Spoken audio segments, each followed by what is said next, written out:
I first noticed it on a Tuesday night. Same routine. Same silence. Amir would check the clock at exactly 8:40 p.m., pick up his phone and say, "Just 10 minutes. I'll be back." 10 minutes never meant 10 minutes. He'd return after an hour. Sometimes more. No explanations. No eye contact. Just a tired smile and a quiet, "Sorry." First I ignored it. Marriage teaches you patience. Or at least how to pretend you're patient. But when 10 minutes started happening every night, something inside me tightened. I didn't ask questions. Not because I trusted him blindly, but because I was afraid of the answers. People think suspicion comes suddenly. Doesn't. It grows slowly. Like mold in a dark corner you don't check often. I started noticing details. His phone was always on silent now. Passwords changed. Laundry done separately. And that faint smell, hospital disinfectant or cheap soap, I couldn't tell. My mother's voice echoed in my head. When a man starts protecting his phone more than his wife, something is wrong. One night I asked casually, "You've been busy lately." "Work." He nodded too quickly. "Yeah, just work." That was the moment I knew he was lying. Or at least hiding something. I lay awake most nights staring at the ceiling, replaying every argument we never had. Every moment I might have pushed him away without realizing it. Was it another woman? Someone younger? Someone who laughed more? Someone who wasn't always tired like me? I hated myself for thinking this way. But doubt is a cruel companion. It whispers even when you beg it to stop. The worst part wasn't the fear. It was the silence between us growing louder every night. I followed him on Thursday. I'm not proud of it. But love, when mixed with fear, makes you do things you never imagined. At 8:40 p.m. he left. At 8:41 I grabbed my dupatta and keys. I kept my distance. 2 cars behind. My hands trembled on the steering wheel. Heart pounding so loudly I thought he might hear it. He didn't go to an office. He didn't go to a cafe. He stopped in front of an old building. Peeling paint, broken steps, a flickering tube light at the entrance. A clinic. My chest tightened. So it was true, I thought. Another woman. Another life. I watched him walk in, shoulders slightly bent, like he was carrying something heavy. Something invisible. Minutes passed. Then 30. Then 45. I imagined everything. Arguments. Confessions. Endings. Finally, I gathered the courage to step inside. The waiting area smelled of antiseptic and sadness. A nurse looked up and asked softly, "Are you family?" Before I could answer, I heard Amir's voice from inside. Not the calm voice he used with me. This one was breaking. "Please, just let me see him once." My feet froze. Him. The doctor sighed. "He's stable today. But you need to prepare yourself." Prepare yourself? My heart felt like it dropped through the floor. I moved closer, every step heavier than the last, until I saw him through the glass door. Amir sitting beside a hospital bed, holding the hand of a teenage boy, thin, pale, wires running across his chest. And the way Amir looked at him, it wasn't guilt. It was love. Raw. Terrifying love. I don't remember how long I stood there. Time lost its meaning. The boy opened his eyes slightly and whispered, "Did you bring the mangoes?" Amir smiled, the real smile I hadn't seen in months. "I did. But only 2. Doctor's orders." The boy chuckled weakly. "Liar. You always bring more." My knees gave way. I sat down on a chair, tears burning my eyes. This wasn't an affair. This was something deeper. Something he had carried alone. When Amir finally stepped out and saw me, his face went pale. "You followed me," he said quietly. "I'm sorry," I whispered. "I thought." He shook his head, eyes wet. "I wanted to tell you. Every day. But I was afraid." "Afraid of what?" I asked. He took a deep breath. "Afraid you'd hate me when you knew the truth."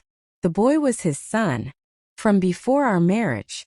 A mistake, a responsibility he never abandoned. The mother had died years ago. The boy had a heart condition. And Amir had been paying hospital bills, sitting by his side every night, while I slept, suspecting betrayal. I didn't want to bring pain into our home, he said. So I carried it myself. I looked at the glass door again. All this time I thought I was losing my husband, but in reality, I was married to a man who knew how to love, even when it cost him everything. That night, silence returned to our home. But this time, it wasn't empty. The drive home was quiet. Not the uncomfortable silence we had lived with for months, but a heavy one, full of things finally spoken, and many still unsaid. At home, I sat on the edge of the bed while Amir stood near the window, staring outside like the answers might be written in the dark. I should have told you before we married, he said softly. I know, I replied. But knowing doesn't make it hurt less. That night, I cried quietly into my pillow, not because he had a son, but because I realized how alone he had been, even while sleeping beside me. The next morning, I asked the question I was avoiding. What does he call you? Amir hesitated. Abu, he whispered. Something twisted inside my chest. A strange mix of jealousy, grief, and guilt. I wasn't angry at the boy. I was angry at the distance secrecy had created between us. Days passed. The truth sat between us like fragile glass. One wrong word could shatter it. Finally, I said, I want to meet him.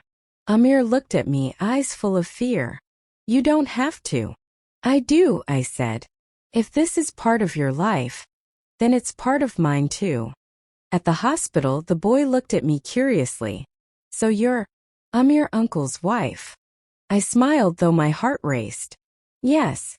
You must be the mango thief. He laughed, a soft, tired laugh. In that moment, something inside me softened. He wasn't a reminder of betrayal. He was a reminder of responsibility. Building trust again wasn't dramatic. It was slow, ordinary, painfully real. I started going with Amir to the hospital once a week. Sometimes we talked. Sometimes we just sat there, listening to the machines breathe for him. One evening, the boy asked me, Are you angry with Abu because of me? I swallowed hard. No, I said honestly. I was angry because I didn't understand. He nodded like someone who understood more than his age allowed. At home, Amir and I learned to speak again, not around the truth but through it. There were nights I still felt insecure. Nights when I wondered if I'd ever fully belong in a story that started before me. And Amir would say, You are my present and my future. Please don't punish yourself for my past. Trust, I realized, isn't about knowing everything. It's about choosing to stay even after knowing enough to walk away. One night, I found Amir asleep on the sofa. Hospital bills spread across the table.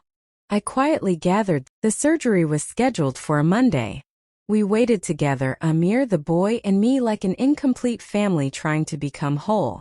Before being taken inside, the boy held my hand and said, Promise you won't disappear. I squeezed his fingers. I promise. Hours later, the doctor came out smiling. Successful. Amir broke down completely, crying like a man who had finally put down a lifetime of fear. I cried too, not from relief alone but from gratitude. That day changed us. Not because problems vanished, but because honesty replaced fear. At home, laughter slowly returned. Not loud, not forced, just real. I once thought secrecy meant betrayal. Now I know sometimes it means someone is protecting you in the wrong way. Love isn't always clean, but when truth finally steps into the light, love becomes stronger than suspicion ever was. And trust? Trust is rebuilt, not with grand gestures, but with shared silence, open hearts, and the courage to stay. After the surgery, life didn't suddenly become easy. Healing never works that way. The boy Arhan came home 3 weeks later. Amir had rented a small portion of the house next to ours, thinking it would be less complicated. But nothing stays uncomplicated when emotions are involved. The first morning Arhan woke up there, I heard him coughing softly through the thin wall. Without thinking, I got up, made warm milk and knocked. He opened the door slowly, surprised. "You don't have to," he said. "I know," I replied. "But I want to." That sentence changed something between us. Still, there were moments I struggled. When Amir laughed with him the way he never laughed with me before. When old photos surfaced, his childhood, his first steps, memories I wasn't part of. At night, insecurity crept back in. I once asked Amir, "Do you ever wish your life had turned out differently?" He thought for a long time before answering. "I wish I had been braver sooner. Not different." That honesty hurt, but it healed too. Arhan started calling me auntie at first. Then one day while watching TV he said casually, "Can you pass the remote, Amy?" The word echoed in my chest. I didn't correct him. I didn't cry either. I just passed the remote, hands shaking. Love doesn't arrive with announcements. Sometimes it enters quietly and rearranges everything. Not everyone understood our situation. Relatives whispered. Neighbors judged. Some even suggested Amir had ruined my life. I listened silently, because they didn't see the late-night medicines. The shared laughter over burnt toast. The way Arhan waited for me before eating. One afternoon while folding clothes, Arhan asked, "Why did Abu hide me from you?" I paused. "Because adults sometimes think hiding pain is kindness," I said. "But it usually creates more pain." He nodded thoughtfully. "Then I'm glad you found out." So was I.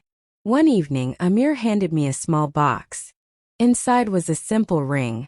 Not expensive, not dramatic. "I know we're already married," he said, nervous. "But this is me choosing you again. Honestly this time." I slipped it on, tears blurring my vision. Marriage isn't a one-time promise. It's a decision you make again and again, especially after the truth is revealed. That night I realized something important. The story I feared would break us had actually made us stronger.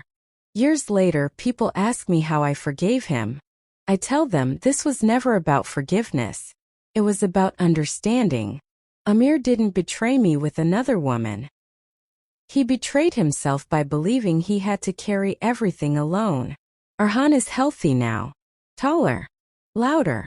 Always hungry. Sometimes he jokes, "Amy, you're stricter than Abu." I smile. Because that word, *Amy*, was never forced. It grew naturally like trust did. On our anniversary, Amir once said, "If you had walked away that night, I wouldn't have blamed you."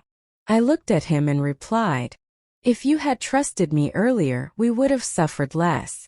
But maybe we needed the pain to grow." Life doesn't give perfect stories. It gives complicated ones, and asks if you're brave enough to stay.